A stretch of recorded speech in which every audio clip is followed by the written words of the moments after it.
Hola a todos, bienvenidos. Mi nombre es Luisa Fernanda Cuero y soy estudiante del sexto semestre de licenciatura en Historia de la Universidad del Valle.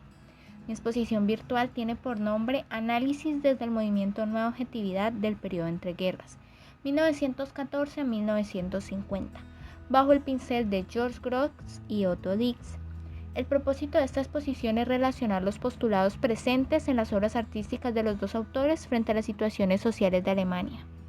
La Primera Guerra Mundial, también llamada Gran Guerra, fue una confrontación bélica, la cual inició el 28 de julio de 1914 y finalizó el 11 de noviembre de 1918 con la firma del armisticio por parte de Alemania.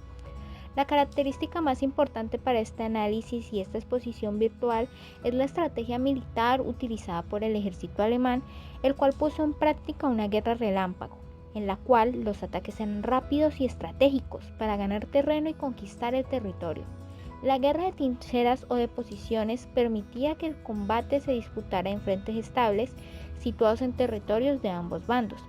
El objetivo principal era mantener el territorio bajo control y evitar que el enemigo pudiera conquistarlo. De esta manera se da lugar a un enfrentamiento estático y de desgaste. Los soldados tenían la misión de aguantar y defender su posición viviendo en condiciones infrahumanas, sufriendo de bajas temperaturas, humedad, epidemias y fuertes enfermedades, que en estas situaciones pueden ser mucho más dañinas que la guerra misma. Es importante para nuestro análisis acercarnos a la perspectiva social en relación al campo de guerra y al destino de los soldados.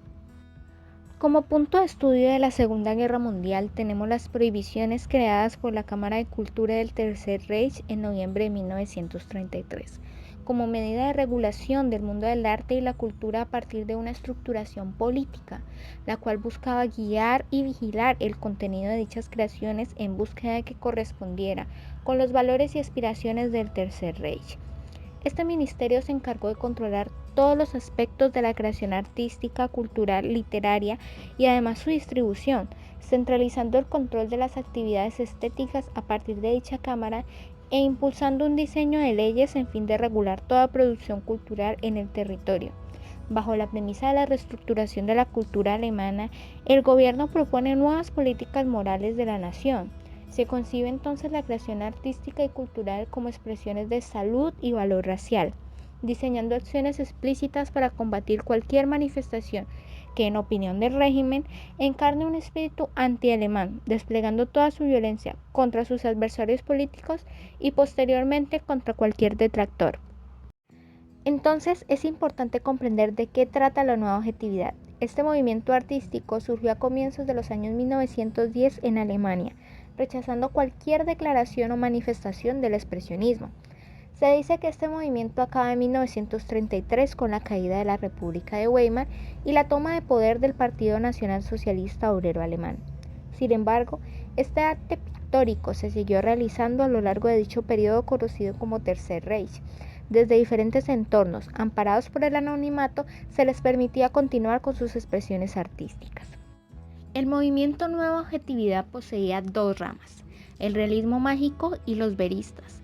Estos últimos son importantes para nuestro análisis y exposición ya que escenifican de forma objetiva diversos postulados y figuras convergentes en el mundo. Representan la experiencia corriente de su tiempo, planteando un distorsionamiento de las apariencias reconocidas culturalmente como bellas y enfatizando en un nuevo ideal objetivo de lo natural, apoyándose en las múltiples perspectivas presentadas a los espectadores. Es así como expone lo que podríamos considerar como un arte crudo, provocativo y satírico, en relación con lo que anteriormente conocíamos y catalogábamos como arte elegante, representando las emociones y estableciendo la crudeza física y natural de la población personificada. George Grosz fue un pintor alemán nacido el 26 de julio de 1893 en Berlín. Fue pintor, artista gráfico, caricaturista y oponente de la guerra.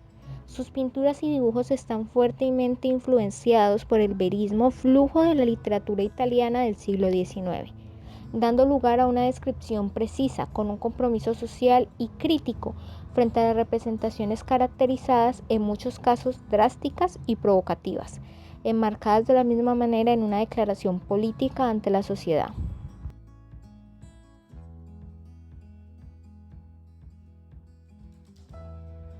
Caín o Hitler en el infierno es un óleo sobre lienzo del pintor George Grosz elaborado en el año 1944. Permaneció en posesión de la familia hasta principios del año 2020, cuando fue donado al Museo Histórico Alemán ubicado en la ciudad de Berlín. La obra representa la figura de Adolf Hitler en un escenario infernal, acompañado de tonalidades sombrías y dramáticas, y un cuerpo a su costado del cual no es fácil percibir su identidad. De la misma manera se encuentra acompañado de múltiples pequeñas figuras esqueléticas que recorren toda la parte inferior de la obra y ascienden por las piernas del dictador. El autor estructura un infierno evocando concepciones bíblicas y dantistas. El título de la obra nos lo especifica, donde se propone a Hitler como el personaje principal del conocido pasaje bíblico en el cual se busca simbolizar el terror y la monstruosidad que puede generar el ser humano, ejemplificando cómo para alcanzar sus metas puede pasar por encima de cualquier persona. El autor recurre a estos postulados para defender un ideal antifascista, en contra de las ideologías nazi y de la búsqueda implacable de un utópico pangermánico que busca acabar con diferentes expresiones culturales, dando lugar a atrocidades inimaginables por la sociedad alemana, reconociendo como principal autor a Hitler. Adolf Hitler es conocido como el máximo dirigente de la Alemania nazi después de ser nombrado canciller en 1933. Destruyó las instituciones democráticas de la República e instauró una dictadura de un partido único, el Partido Nacional Socialista, desde la cual se conoce reprimen brutalmente cualquier tipo de imposición o impulso en contra del servicio de sus ideas, planteando como objetivo la superioridad de la raza aria y la reivindicación nacional de la cultura alemana. Metrópolis es una obra que se caracteriza por el color rojo dominante, en un estilo expresionista, y la escena está construida haciendo uso de recursos del cubismo y el futurismo, en la cual la perspectiva y la superposición de las figuras demuestran la aceleración y el carácter vertiginoso de la vida urbana durante la Primera Guerra Mundial. Metrópolis fue pintada entre diciembre de 1916 y agosto de 1917. Representa la expresión y visión de una inquieta sociedad encaminada a su propia destrucción. Dicha sociedad disfrutaba del ocio y el consumo, además del deporte, como nunca antes lo habían hecho, demostrando la efervescencia de la vida social y cultural de la Alemania de la época. Apoyándose en recursos modernos y el futurismo italiano, Grosz especifica el destino fatal del hombre moderno en la ciudad. La deshumanización de las personas es contemplada en Metrópolis, irremediablemente atrapada a la vinculación infernal que utiliza el autor en sus pinturas, produciendo una perspectiva rígida y abrasadora, irreal, de una esfera que ilumina toda su composición. La obra está presentada en una perspectiva geométrica, con un plano versátil que permite dar movimiento a la pintura. Exhibe un territorio urbanístico donde resalta la infraestructura de edificios y locales comerciales, y se convierte en el sitio predilecto de las reuniones sociales. Esta obra está plagada de representaciones de personas, con simbologías estadounidenses y la expresión del capitalismo. Otto Dix fue un pintor alemán, nacido el 2 de diciembre de 1891. Fue parte del movimiento Nueva Objetividad y el expresionismo alemán. Su trabajo abarca una gran diversidad de estilos, aunque principalmente se conocen sus pinturas sobre la guerra.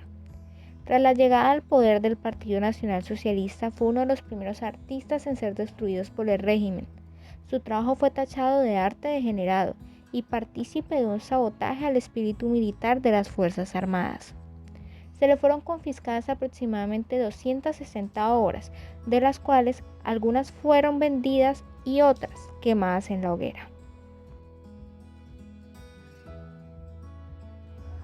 Tullidos de guerra fue realizada en 1920, donde Otto Dix representa a unos veteranos de guerra vestidos con uniforme militar, los cuales marchan por una calle de la ciudad.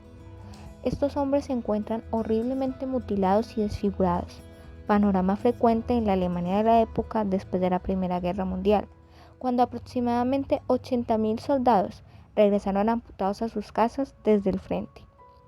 Incluso después de describir los trágicos resultados del conflicto, Dix inculca a la obra un humor cáustico. Los veteranos pasan junto a un zapatero, el cual se encuentra identificado por la bota en el escaparate, haciendo referencia a un servicio para el cual, gracias a la guerra, ahora tienen muy poca necesidad. La obra analizada se encuentra sin presencia de color, pero con rasgos y emociones representativas. El desasosiego se percibe en las miradas de los personajes, acompañado de una postura de poca fe hacia lo que depara el futuro. La situación final de los soldados durante y después de la Primera Guerra Mundial fue deplorable. La población alemana solo tuvo pérdidas durante este conflicto, y Dix representa la inquietud y el desazón de la población militar a terminar este. Otto Dix participó durante 4 años en el frente de la Primera Guerra Mundial. Terminada esta, realizó una de las pinturas más importantes acerca de los horrores del conflicto, la guerra. Este tríptico de 4 paneles de madera se encuentra en una narración, la cual, cada una de las imágenes tiene una sincronía entre sí. El planteamiento es estructurar una línea temporal en la cual se represente el conflicto. En la primera imagen al lado derecho podemos ver un grupo de soldados, los cuales se dirigen a la batalla. Para Dix, estos se dirigen a su propia perdición. En la imagen central podemos ver la detonación del conflicto, figuras esqueléticas rondando a los soldados, cuerpos de sangre, armas y un escenario escambroso es lo que el autor contempla como el resultado de la batalla, siendo la ruina su principal protagonista. En el panel de la izquierda podemos ver un hombre herido sacado del campo de batalla. Es lo que han tenido que sufrir cada uno de los soldados al ver caer a sus compañeros. Y en la última imagen se encuentra la representación total de la muerte, con un hombre en estado de descomposición. El realismo de la representación de Dix expuso el falso heroísmo de la época, en donde la idealización de la guerra y el patriotismo era pan de cada día. La composición de esta línea temporal circular establece que cada día empieza una nueva batalla y termina de la misma manera. Es un ciclo de no parar, estableciendo un imaginario de que la guerra no produce ninguna situación de cambio. Con esta imagen se termina mi exposición virtual. El objetivo es exponer los postulados sociales e históricos presentes en las obras artísticas de Otto Dix y George Grosz, donde los autores retratan la perspectiva de los imaginarios ante las problemáticas de Alemania. Con esto se busca contribuir a una explicación artística frente al periodo entre guerras, y cómo el movimiento Nueva Objetividad, desde el ala verista, estableció su propia ejemplificación de los hechos, dando lugar a una nueva perspectiva histórica a partir de la imagen.